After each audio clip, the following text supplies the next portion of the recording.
Bonjour Bruno Retailleau. Bonjour Jean-François Killy. Manuel Valls reçoit ce matin les syndicats, étudiants et lycéens qui manifestent contre la loi El Khomri. Les jeunes peuvent-ils, Bruno Retailleau, faire basculer la réforme dans la rue comme du bon vieux temps du CPE? Sans doute, d'autant plus que le gouvernement s'y est très mal pris pour cette réforme. D'abord, il y a une ambiguïté terrible, c'est que François Hollande s'est fait élire sur une ligne qui était une ligne très à gauche, le discours du Bourget. Il a fait élire des députés, une majorité sur cette ligne-là, et là, il change de pied. Donc, c'était mal commencé. Et en plus, ce genre de réforme, on le fait au début de quinquennat, quand on a un mandat du peuple qui est un mandat clair, mais on ne le fait pas à la fin. Donc, il est le prince de l'ambiguïté, François Hollande. Mais vous savez très bien que quand on sort de l'ambiguïté, on sort généralement à ses dépens. Ça veut dire quoi? Que ces jeunes sont pris au sérieux? Non, c'est parce que ces jeunes font peur. Parce que c'est la France. Ils ont fait peur à la droite, ils font peur à la gauche. C'est terrible parce qu'ils sont aussi les représentants d'une forme de conservatisme. C'est pas parce qu'on est jeune qu'on a raison. Voilà, la jeunesse, c'est pas un continent à part. Et ce qui est terrible, c'est qu'aujourd'hui, le chômage des jeunes, les premières victimes, ce sont les jeunes et la jeune génération. Est-ce que les jeunes voient aujourd'hui que tous les conservatismes font une victime, c'est la jeunesse. La dette d'aujourd'hui sera transférée sur les jeunes. Le chômage de masse, c'est d'abord les jeunes. Alors Bruno Retailleau, nous sommes en plein état d'urgence. On va en parler puisque la loi en question est revenue au Sénat. Autoriser de telles manifestations alors que nous sommes sous la menace d'attentats. Comment est-ce que vous l'expliquez vous-même? Oh, vous savez, je l'explique avec une seule raison, la faiblesse du pouvoir. Il y a un problème d'autorité du pouvoir. Moi, je le vis, vous savez, quotidiennement dans ma région avec les zadistes et la ZAD de Notre-Dame-des-Landes, où je ne peux même pas aller, moi, sur le site. C'est une zone de non-droit. Et donc, il y a une démission de l'État.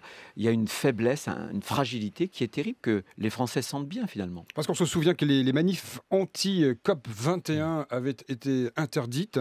Des militants écologistes avaient été assignés à résidence. Est-ce que là, on pourrait imaginer des leaders de la contestation anti-loi El Khomri restant chez eux, verrouillés et interdits de manifester? Non. Est-ce qu'il y a deux poids, deux mesures? Non, non. D'abord, interdire des manifestations, c'est pas le souci. Au nom de l'état d'urgence. Au nom de l'état d'urgence, il peut y avoir un problème parce qu'un dingue peut se faire exploser au milieu d'une manifestation. Le risque, il est quand même plutôt là. Et d'ailleurs, avec l'état d'urgence au Sénat, nous avons toujours fait très attention à la garantie des libertés publiques. Faisons aussi attention de ne pas aller trop loin. Voilà ce que ça signifie. Il ne faut pas aller non plus, on ne va pas tout verrouiller en France parce qu'il y a l'état d'urgence. Ça n'est pas possible. Pour en finir avec la loi El Khomri, Bruno Retailleau, le président François Hollande, qui était en visite hier en Seine-et-Marne, a exclu tout retrait de la dite loi. Vous pensez, vous, qu'il ira au bout? Est-ce qu'il doit résister à la double pression de la rue et de sa majorité? C'est quoi l'idée? Écoutez, je pense que comme d'habitude, ce sera une loi pour rien. Elle sera parfaitement, elle sera dévitalisée. Ça sera un faux semblant de loi. Elle est intéressante parce qu'elle divise la gauche. Est-ce que vous avez vu qu'elle divisait aussi l'extrême droite? Regardez quand Monsieur Philippot dit c'est abominable, c'est une loi infâme. Robert Ménard lui dit mais non, il parle comme un ancien cégétiste. Regardez ce que dit la Madame Le Pen aînée et ce que dit Marion Maréchal, c'est l'opposé. Donc on voit bien que ni la gauche ni l'extrême droite ne sont en capacité aujourd'hui de réformer ce que tous les pays européens ont fait. Mais elle ne divise pas la droite, apparemment, même si vous avez, on en parlera tout à l'heure, une multiplicité de candidats pour la primaire. Mais vous allez la voter, vous, au Sénat Je l'avais indiqué. Je l'avais indiqué. Ça dépend ce qui arrive sur la table. Bien sûr, mais nous étions prêts, mon groupe, les Républicains, aurait voté les articles qui allaient dans le bon sens, sans aucun souci, parce qu'il faut dépasser les clivages politiques quand il y a l'intérêt supérieur du pays qui est en jeu, et faire reculer le chômage, c'est l'intérêt général. Mais si on assouplit les prud'hommes, par exemple, toutes ces lois qui font, tous ces points qui posent problème, assouplir les prud'hommes, assouplir aussi peut-être pour ce qui est des conditions de licenciement, est-ce que vous les remettez au Sénat, ces dispositions-là? Bien sûr, nous les remettrons.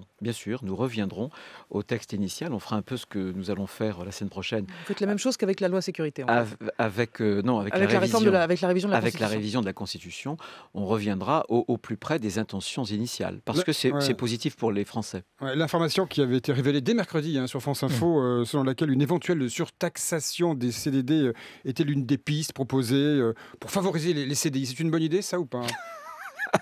L'impôt, ça vous fait rire à ce point-là? Non, mais ça me fait rire parce que je vais vous dire, ça c'est typiquement, la gauche française qui voit dans chaque taxe et dans l'impôt une forme de rédemption. Vous voyez, ça a été essayé, on l'a essayé déjà puisque les CDD de moins de 3 mois sur la cotisation 2013. patronale 2013, etc.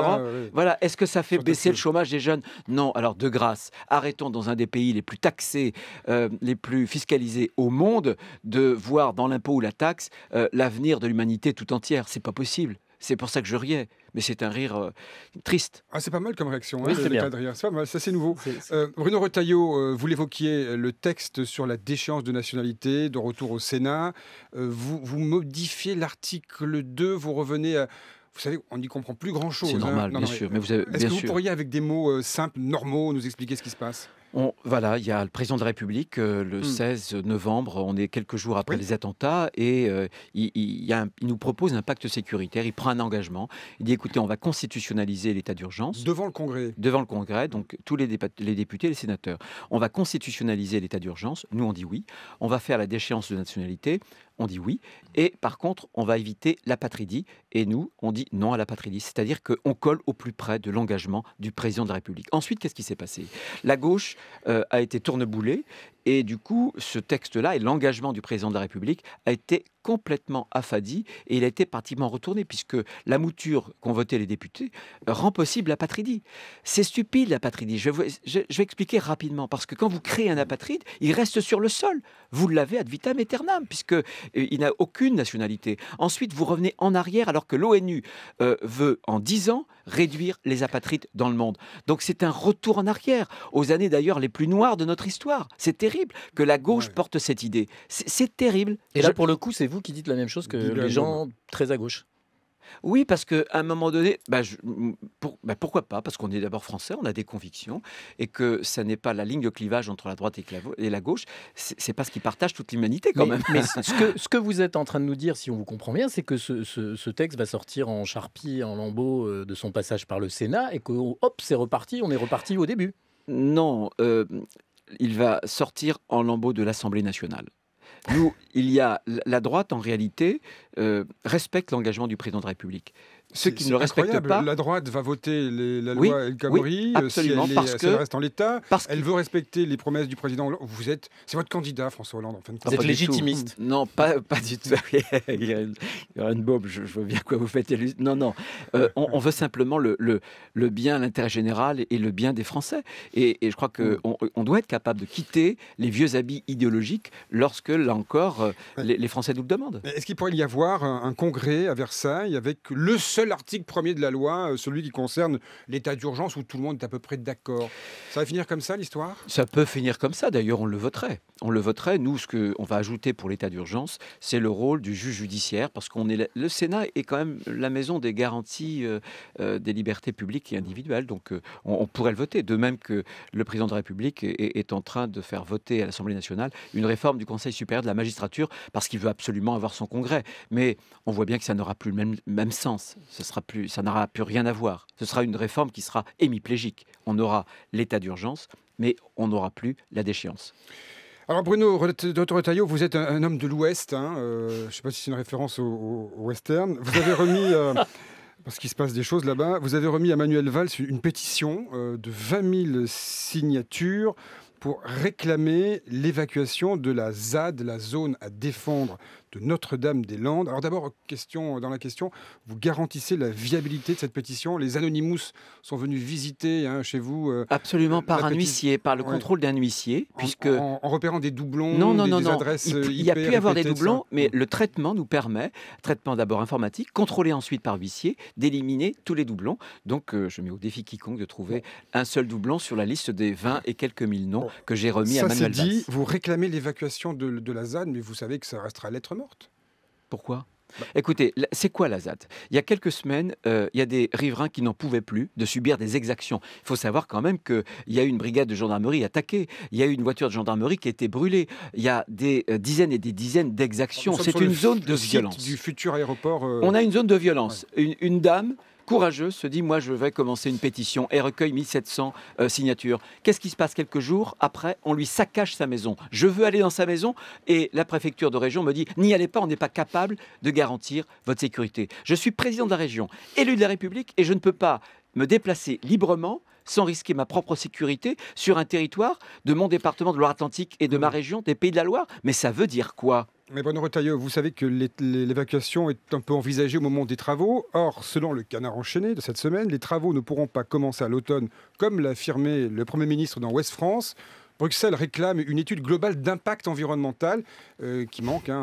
Et pas de travaux avant début 2017, dit le Canard. Intox, comme d'habitude. Toujours de l'intox, toujours de l'intox. Eh bien, Johanna Rolland, qui n'est pas du tout de ma crèmerie, elle est maire de Nantes, présidente de la métropole, elle a fait voter le SCOT, et il y a une étude. Le SCOT, c'est un schéma d'urbanisme, si vous voulez, qui comprend justement un certain nombre d'études d'impact qui seront données à la Commission européenne. Donc à chaque fois, écoutez, on est à 160 décisions des tribunaux, 160 décisions de justice, toutes favorables. Si les opposants qui, à chaque fois, donnent des fausses informations, étaient dans le vrai. Vous croyez un seul instant qu'un tribunal, pour une décision, nous aurait donné raison pour le transfert, qui est important parce que on a un blocage, et c'est parmi les plateformes régionales aéroportuaires depuis 10 ans, la plateforme qui voit le trafic aéroportuaire le plus augmenter. C'est important pour l'emploi dans notre région. Je vous ramène à la droite et aux divisions éventuelles des droites, parce que c'est quand même un sujet qui nous intéresse avec Jean-François et Fabienne. C'est aussi une zone à défendre. C'est une zone à défendre. Alors, si j'ai bien compris... c'est moins que la gauche. Actuellement, je vais vous dire, on est beaucoup plus voir, sage. On va voir. On a une tendance gauloise. Attendez ma question. Attendez ma question. Je m'attends au pire. Vous pouvez. Si j'ai bien compris la géographie interne à la droite, vous soutenez François Fillon. C'est fichu, non ? Non, c'est pas fichu du tout. C'est pas fichu du tout. Je vais vous expliquer. Aujourd'hui, il y a un mécanisme qui verrouille un peu cette primaire, qui est le face-à-face entre M. Juppé et puis Nicolas Sarkozy.